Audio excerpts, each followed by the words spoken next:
অসহায়, ঠিক আছে। আমাদের চাঁদপুরের শেখ ফরিদ আহমেদ মানিক ভাই তো আসছিল এখানে। আমি দেখছি আমাদের চাঁদপুর ফরিদগঞ্জ থানার চাঁদপুর প্রশাসনের শিশু মনোনীত প্রার্থী লায়ন হারুন সাহেবও আসছে। আমরা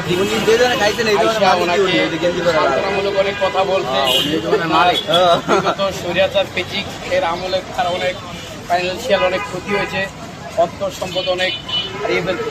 তার বিটি বাড়ির জায়গা সম্পদও স্বৈরাচার আমলে যে আমলিকের দোষরা সব নিয়ে গেছে। আমাদের চাঁদপুরে শেখ ফরিদ আহমেদ মানিক ভাই ওনাকে আশ্বস্ত করেছে, তুমি পূর্বে যা না তোমার হারাইছো সব আমি যে পাও ওরকম ব্যবস্থা আমি করবো প্রশাসনের মাধ্যমে। আর ব্যবসার জন্য ভাইয়েরও আর্থিক কিছু সহযোগিতা আছে, তার নিজেরও অনেকটা ভালো উদ্যোগ আছে।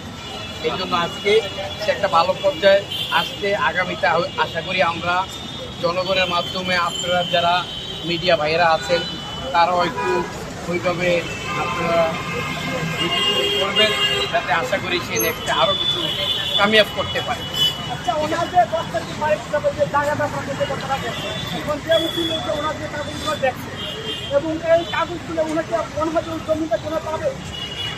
আসলে কি জায়গা জমির বিষয় তো চাইলেই তো এখন যে করে যদি আমরা তো দখলবাজি তারা দিয়ে দিতে যাই, তখন প্রশাসন বলবো আরো অন্যান্য সেক্টর যারা সাধারণ মানুষ আছে তারা বলবো শিল্পী লোক ক্ষমতা আসে না, তারা এখনই তার সম্পদটা তারা দখলে দিয়ে দিচ্ছে।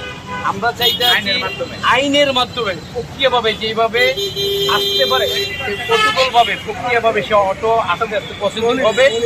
এই প্রসিডিংয়ের জন্য আমাদের অ্যাডভোকেট উকিল সাহেব, আমাদের চাঁদপুরের সবচেয়ে ভালো মানসম্পন্ন উকিল অ্যাডভোকেট আকাশ সাহেব আছে, আমাদের দলীয় উকিল ইভেন শেখ ফরিদ আহমেদ মানিক ভাই আছে, ঠিক আছে, সবাই ভূমিকা রাখে।